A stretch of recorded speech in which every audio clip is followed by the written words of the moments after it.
que faz alguém dizer sim? Eu acho que o que faz alguém dizer sim é alinhamento de visão. É só isso, né? Então, por exemplo, vamos pegar um exemplo simples. Você está de dieta. O que vai fazer o outro, cara, comer o que você está comendo? Alinhamento de visão. Simples. O que vai fazer duas pessoas virarem sócias? Alinhamento de visão. Então, o grande desafio, eu acredito, numa conversa onde você quer tirar um sim, é você mostrar para a pessoa que o sim é a melhor opção para ela, né? E não que o sim é a melhor opção para você. Então, isso é um grande desafio. Porque num casal, por exemplo, eu e a Ká, né? Amor, vamos comer pizza?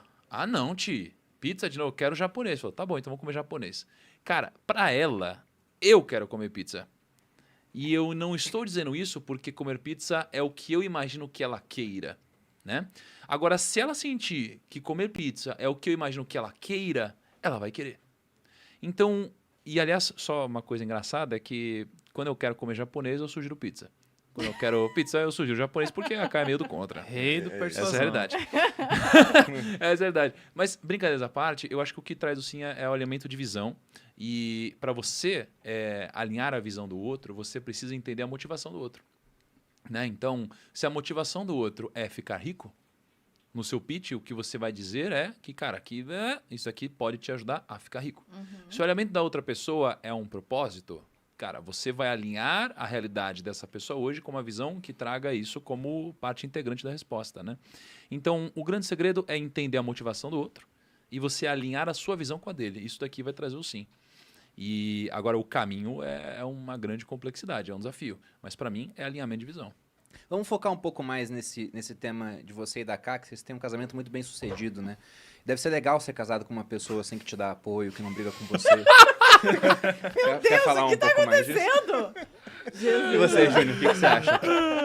Cara, acho que são diversas formas, são diversas coisas que faz a pessoa falar sim. E Só posso falar aqui? Amor, você você tá escutaram o perdoado. tapa? Pode continuar, Júnior. Existem diversas coisas que fazem as pessoas dizer sim e também por conta até do nível de consciência que a pessoa está naquele momento. Tem gente que vai falar sim só por conta de quem eu sou para ela. Tem gente que vai falar sim por conta do que eu represento para ela. Às vezes, se eu sou o chefe dela, ela não vai querer dizer não por conta das consequências que possa vir a acontecer na vida dela. Mas, de certa forma, quando a gente está fazendo, por exemplo, um lançamento, eu sempre penso na pior das hipóteses. Eu sempre penso na pessoa que ela não quer dizer sim para mim. E o que eu faço? Eu não convenço ela de alguma coisa. Eu sempre tento fazer o quê? Que o cérebro dela, que ela pense, na verdade, que ela está se convencendo daquilo. Então, ao invés de eu sugerir coisas para ela, eu começo a criar, a gente chama tipo inceptions, começamos a criar situações onde ela começa a perceber que aquilo ali é o melhor para ela, mas não porque eu estou falando, porque ela olhou para o ambiente e começou a perceber, como se ela estivesse, por exemplo, olhando de frente para uma praia, visto que todo mundo está se divertindo nessa praia e somente ela não está se divertindo. Então ela percebe, cara, estar naquela praia me divertindo é melhor para mim. Então o que eu faço na condição de estrategista? Eu crio a praia e eu coloco um monte de gente se divertindo na praia e coloco ela ali na frente para visualizar isso. Existem duas coisas dentro do cérebro, né? E persuasão, às vezes a gente pensa assim, né? Falar sobre persuasão é estudar sobre marketing, mas é muito mais estudar sobre pessoas, antropologia, psicologia, psicoterapia, do que sobre marketing em si. Para ficar muito simples de entender, existem dois generais, dois soldados dentro do nosso cérebro. E o tempo inteiro a gente precisa dar alimento para esses dois caras. É como se tudo que a gente quer da pessoa, tudo que a gente quer, as ações que a gente quer que a pessoa faça, ou os sims que a gente quer que a pessoa diga pra gente, é como se fosse a gente atravessar por uma porta. Então imagina uma porta e tem dois soldados armados ali naquela porta. Um soldado se chama racional e um soldado se chama emocional. Para eu conseguir passar por aquela porta livre e sem a pessoa perceber que eu estou convencendo ela, isso é uma das formas que a gente usa em lançamentos, tá? Para eu conseguir passar por essa porta livre, sem a pessoa perceber que eu estou convencendo ela e ela ficar feliz com tudo isso que está acontecendo, eu preciso dar um alimento pro emocional e dar um alimento pro racional. Ou seja, eu preciso dar um bom motivo pro emocional parar de dar atenção para a minha estratégia, eu preciso dar um bom motivo pro racional parar de dar atenção para a minha estratégia, como se eles estivessem Agora, olhando para os lados, eu não estou percebendo o que está acontecendo aqui e a porta fica livre para eu poder passar.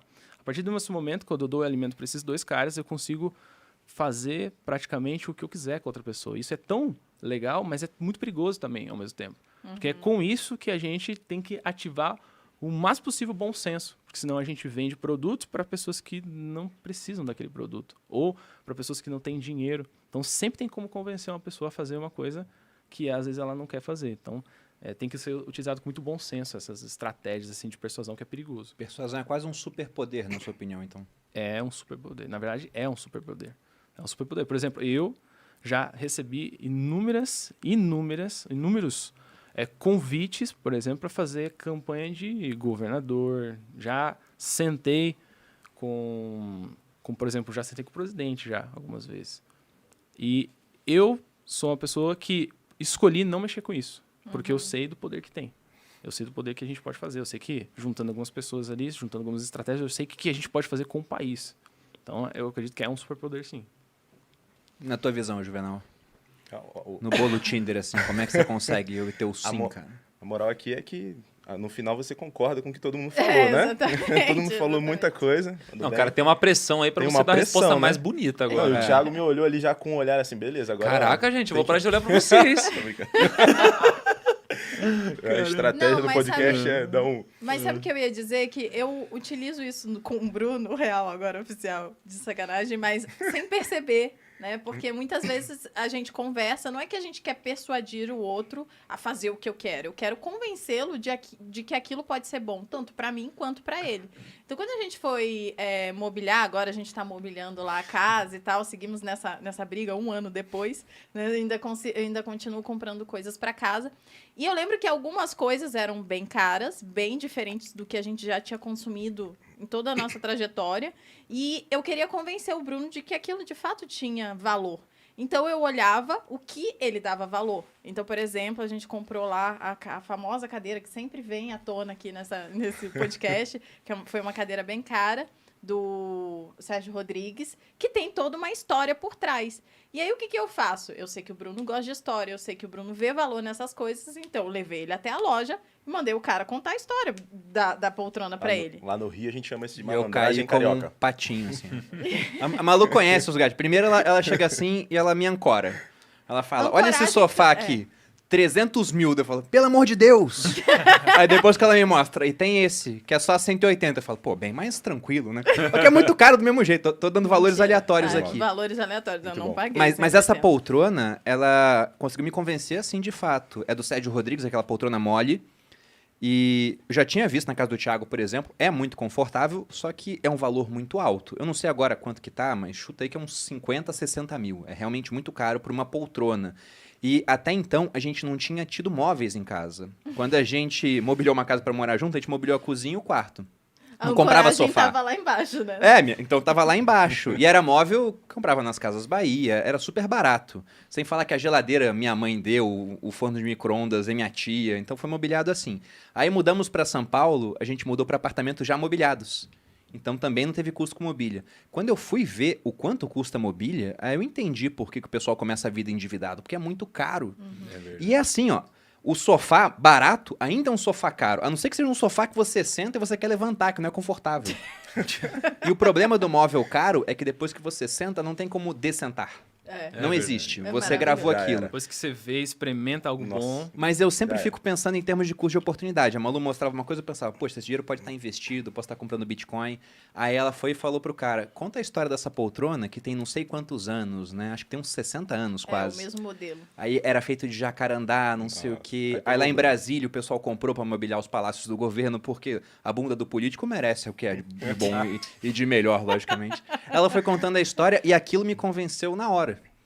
Não era mais uma questão de valor. Eu sou chato com valor por hábito, mas não precisava hoje. Mas quando contou a história, de fato eu fui convencido. O cara conseguiu me persuadir. Agora estou na parte dos quadros. Ou seja, se a gente trazer para aquela teoria que a gente trouxe aqui agora, né, houve questões emocionais e houve questões racionais. Emocional da história que te atinge Houve. e questões racionais Daí qual que é a questão Valor. racional? O racional Valor. foi que ela valoriza, cara. Ah, legal. Existem Interessante. imóveis que ganham valor com o tempo e a Malu já me convenceu ativo. das bolsas que ela compra, né? Que são bolsas mais caras hoje em dia.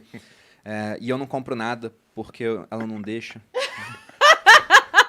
Eu gasto em moeda, ela gasta em bolsa. Uma moedinha. Mas as bolsas que ela compra, eu falava, nossa, mas é muito caro numa bolsa. Só que a bolsa ganha valor.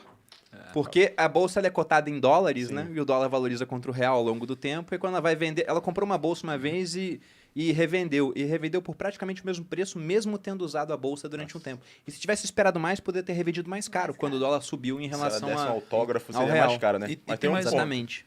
Então, tem um ponto em cima do que eu acredito sobre persuasão, né? Em cima da história que a Malu falou.